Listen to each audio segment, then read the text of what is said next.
কলমে দেখিয়ে দিচ্ছি। এইটা হচ্ছে একজন নারীর কোমরের অংশের মডেল। এই দুটো হচ্ছে কোমরের হাড্ডি আর এইটা হচ্ছে মেরুদণ্ড। আমরা নিচে চলে যাই। এই ওপরে যে ছোট্ট ছিদ্রটা দেখতে পাচ্ছেন, এটা হচ্ছে প্রস্রাবের রাস্তা, এদিক দিয়ে প্রস্রাব বের হয়। তার নিচে এই যে এই ছিদ্রটা দেখতে পাচ্ছেন, এইটা হচ্ছে যোনিপথের ছিদ্র। এখান দিয়েই মাসিকের রক্ত বের হয়, প্রসবের সময় এই রাস্তা দিয়েই বাচ্চা বের হয় এবং সহবাসের সময় এই রাস্তাতেই বীর্যপাত হয়। আর নিচে যেটা দেখতে পাচ্ছেন এটা হচ্ছে বায়ুপথ, এখান দিয়ে মল বের হয়। এখন আমরা চলে আসি ভেতরে কি আছে। সবচেয়ে উপরের ছিদ্রটা ছিল প্রস্রাবের রাস্তা, তাই আমাদের প্রস্রাবের রাস্তার পেছনে আছে মূত্রথলি।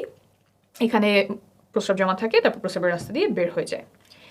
এখন আমরা আসবো যোনিপথের রাস্তার পেছনে কি থাকে। সন্তান ধারণ বোঝার জন্য এটাই সবচেয়ে গুরুত্বপূর্ণ।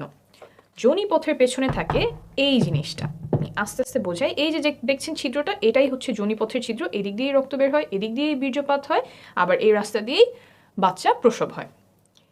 তো এইখানে হচ্ছে আমাদের বীর্যপাতটা হয়। বীর্যপাত হওয়ার পরে শুক্রাণু এইখান থেকে চলে যায় জরায়ুতে।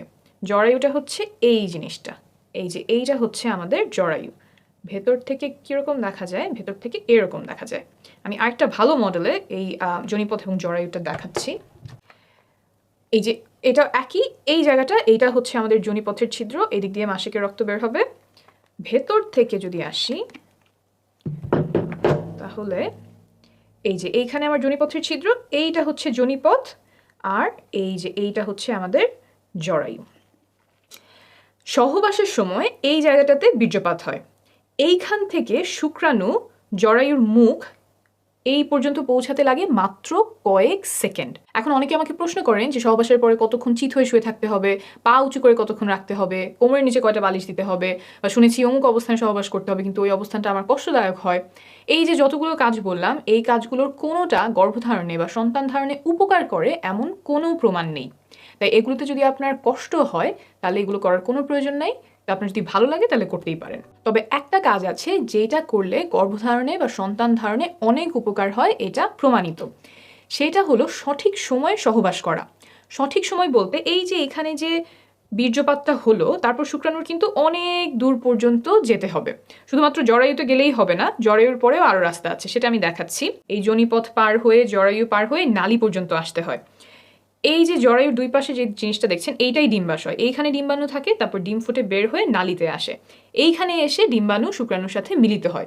অর্থাৎ শুক্রাণুর যে লম্বা পথ, যোনিপথ, তারপর জরায়ু, তারপর নালীতে আসা, এই লম্বা যাত্রায় তাকে অনেক কিছু সাহায্য করে। যোনিপথের যে স্রাব আছে, জরায়ুর যে স্রাব আছে, তারপর সংকোচন প্রসারণ, এই সব মিলে শুক্রাণুর পথটাকে সুগম করে। কিন্তু এই সুগম করার কাজ সে মাসের একটা নির্দিষ্ট সময়েই করে, যেটাকে আমরা বলি ফার্টাইল টাইম। অন্য সময়গুলোতে এই স্রাবগুলো শুক্রাণুর জন্য সহায়ক না, দরজাগুলো বন্ধ করে দেয় যাতে শুক্রাণু জায়গা মতো পৌঁছাতে পারে না।